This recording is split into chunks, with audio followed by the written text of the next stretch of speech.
دیں گے. پہلے اسد السلام علیکم. وعلیکم السلام. اسد صاحب پہلے تو بلیٹڈ مبارک ہو آپ کو. آپ سے میری بات نہیں ہو پائی تھی. میں اس تو آپ کو پروگرام سے پہلے بھی کہہ رہا تھا. مسکرا رہے ہیں, بیٹھے ہیں, خوش بیٹھے ہوئے. Things are following your way. یہ بتائیں آج کیا کوئی بڑے فیصلے پہلے کیا ہوئے؟ آج جب بڑی امپورٹنٹ میٹنگ تھی, خان صاحب نے بلائی ہوئی تھی آپ لوگوں کی. بیسکلی ایجنڈا تو پنجاب تھا جی. پنجاب میں پرائرٹیز کیا ہیں, کن چیزوں کے اوپر فوکس کرنا ہے. بالکل سٹارٹ کے اندر پوزیشنز جو ہیں وہ کون سی کریٹیکل پوزیشنز ہیں, یہ سب ایجنڈا کے اوپر تھا. تو اس پہ طے ہو گیا کچھ؟ اسپیکر کا کچھ چینل چلا رہے تھے کہ جی سبطین صاحب جو سے ہیں ان کا نام فائنل ہو گیا, لیکن ہم زین قریشی کا بھی سن رہے تھے. کیا اسپیکر کا نام فائنل ہو گیا ہے؟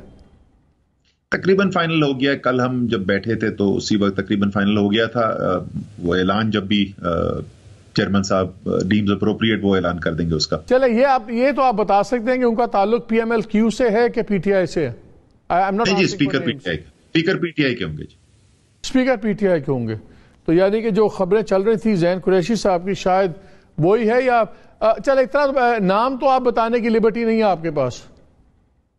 نہیں, نام تو ظاہر ہے وہ چیئرمین اس وقت اناؤنس کریں گے. ساری پارلیمنٹری پارٹی, شاید کل جب پارلیمنٹری پارٹی کی میٹنگ ہے 2 بجے, اس میں پروبیبلی اناؤنس کریں گے. اچھا اتنا بتا دیں کہ نئے ایم پی اے ہیں کہ پرانے ایم پی ہیں؟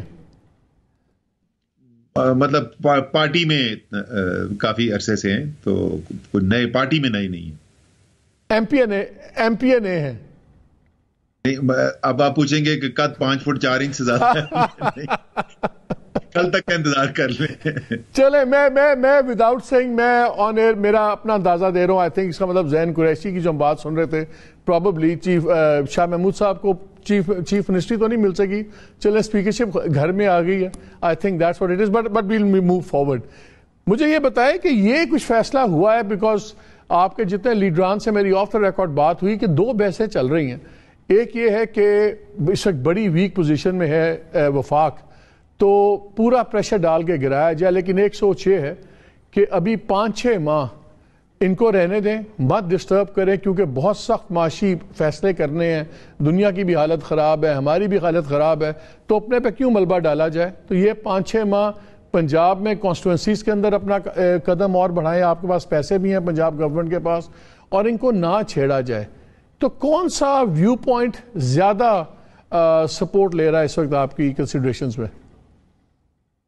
دیکھیں مالک, میں آپ کو بتا دوں کہ میری پوزیشن جو ہے وہ پچھلے 4 ماہ سے کنسسٹنٹلی ہر ٹی وی پروگرام پہ میں ایک ہی بات بولتا رہا ہوں کہ میں اگر بطور secretary general P T I کے دیکھوں, اور یہ میں آج نہیں کہہ رہا, میں یہ 4 مہینے پہلے سے کہہ رہا ہوں, تو ان کا اس وقت حکومت میں لینا میرے انٹرسٹ میں, میرے سیاسی انٹرسٹ کے اندر ہے. اور میں بار بار بولتا رہا ہوں کہ مسلم لیگ نون کی سیاست دفن ہونے کو جا رہی ہے اگر یہ اس غیر فطری آرٹیفیشل نظام کو چلانے کی کوشش کریں گے. زرداری صاحب تو مزے کر رہے ہیں, وہ تو دیکھ کے انجوائے کر رہے ہیں, لیکن نون کی جو ہے وہ سیاست جو ہے وہ دفنائی جا رہی ہے. لیکن مسئلہ یہ ہے کہ ملک کے لیے اچھا نہیں, ملک کے یہ شدید خطرات پیدا ہو رہے ہیں جس کا آپ نے ابتدائیے کے اندر ذکر بھی کیا تھا. اس لیے ہم آج بھی یہ سمجھتے ہیں کہ حالانکہ ہمیں سیاسی طور پہ فائدہ ہو رہا ہے, اب تو کسی کو شک نہیں رہنا چاہیے نا. جولائی 17 کی جو ووٹ پڑے ہیں اس کے بعد تو شک دور ہو جانا چاہیے کہ تحریک انصاف کے یہ سیاسی انٹرسٹ میں رہا ہے کہ نون اس وقت یا کولیشن پی ڈی ایم حکومت کرتی رہی ہے.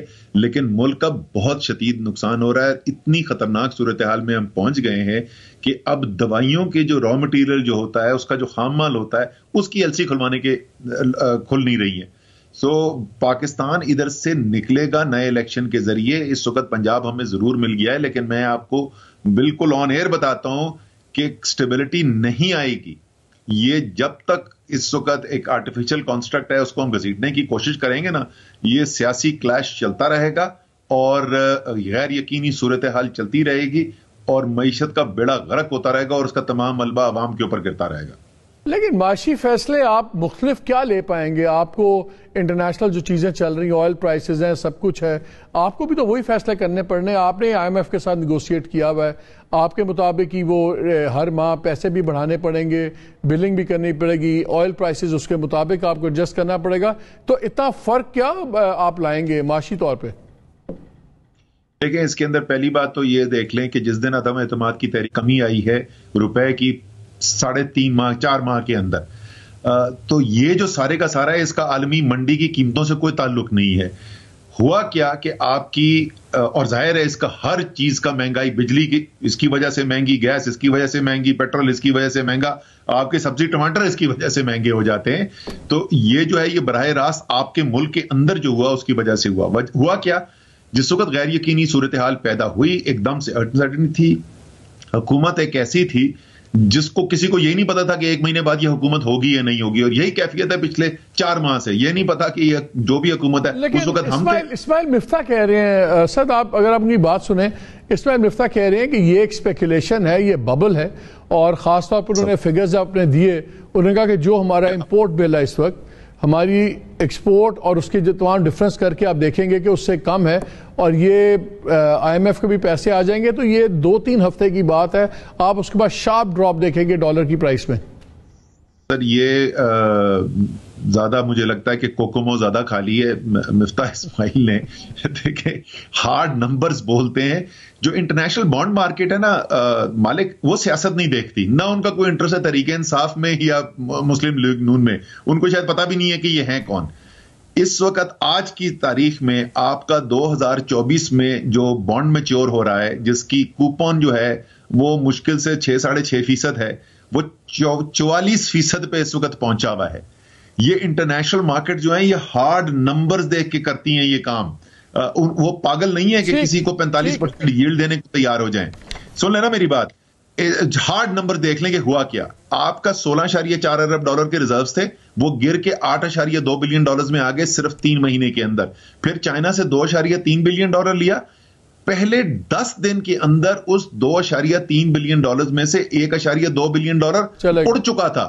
ہم واپس 9.3 پہ آگے تھے. یہ ہارڈ فنڈامنٹلز ہیں جس کی وجہ سے یہ صورتحال پیدا ہوئی ہے. اور یہ فنڈامنٹل ہیں کیوں؟ انفلوز رک گئے ہیں. انسرٹنٹی کی وجہ سے ملک کے اندر پیسہ آنا رک گیا ہے اور وہ تباہی پھیلا رہا ہے. جب تک انسرٹنٹی نہیں ریموو کریں گے اکنامک سٹیبلٹی آ ہی نہیں سکتی. اور اس کا مفتاح سے کوئی تعلق نہیں ہے. مجھے بھی وزیر خزانہ آج بنا دینا اس انسرٹنٹی کے ساتھ، میں بھی بہتری نہیں کر سکتا. اچھا سر واپس آ جائیں جو انٹرنل ڈومیسٹک حالات ہیں. اب نظر آ رہا ہے کہ ایک آج انہوں نے یہ بھی اناؤنس ہوا ہے کہ فیڈرل گورنمنٹ نے کہا ہے کہ ہم جو سپریم کورٹ کی پاورز ہیں، پروسیجرز وغیرہ کی بات کر رہے ہیں، اس پہ بحث ہوگی قومی اسمبلی میں. لا منسٹر نے بات کی، جب ان سے پوچھا گیا ایلیز کے اندر، تو انہوں نے کہا کہ جی جو بھی ہوگا آئین کے تحت ہی ہوگا. اوبیسلی آئین کے تحت ہی ہوگا، لیکن اب نظر یہ آ رہا ہے کہ ٹارگٹ ہوگا سپریم کورٹ. آپ لوگ پارلیمان میں نہیں ہیں تو پھر سپریم کورٹ کے اندر بھی ڈویژنز ہمیں نظر آ رہی ہیں. ان کے سینئر موسٹ فائز عیسیٰ صاحب جن کے خلاف آپ کی گورنمنٹ نے ریفرنس دیا تھا اور بعد میں خان صاحب نے کہا کہ غلط کام ہو گیا، غلطی ہوگی، we shouldn't have done it, ان کو بالکل سائڈ لائن کر کے وہ خود کرٹیسائز کر رہے ہیں. تو اب ایک بہت بڑی کنٹروورشل ہستی بنتے جا رہے ہیں چیف جسٹس. تو کیا پھر اب آپ کی پارٹی کا سٹانس کیا ہوگا؟ پارلیمان میں تو آپ ان کا دفاع نہیں کر سکتے، آپ ہیں نہیں، تو کیا باہر اب پی ٹی آئی ڈیفینڈ کرے گی؟ بیکاز چیف جسٹس خود تو اپنا ڈیفینس نہیں کر سکتے. اچھا پہلے میں اس کے اوپر کامنٹ کر دیتا ہوں چیف جسٹس کے اوپر اور اس بینچ کے اوپر، اور پھر جو بڑا سوال ہے، لیگل سوال ہے جس کے اوپر بحث ہو سکتی ہے، اس کے اوپر بھی میں آ جاتا ہوں. دیکھیں یہ تینوں ججز جو بیٹھے تھے جنہوں نے کل یہ فیصلہ کیا ہے، یہ تینوں ججز اس بینچ کا حصہ بھی تھے، اور ان تینوں نے یہ ججمنٹ دی کہ عمران خان کی اور تحریک انصاف کی حکومت ختم ہو جانی چاہیے. ہماری حکومت جب ختم ہوئی، عمران خان جس دن ڈائری اور پین اٹھا کے گھر گئے، وہ انہی ججز کے فیصلے کی بنیاد کے اوپر تھے. یہ صرف 3.5 مہینے پہلے کی بات ہے. یہ ازل سے یہ ججز جو ہیں یہ مسلم لیگ نون کے دشمن نہیں ہیں.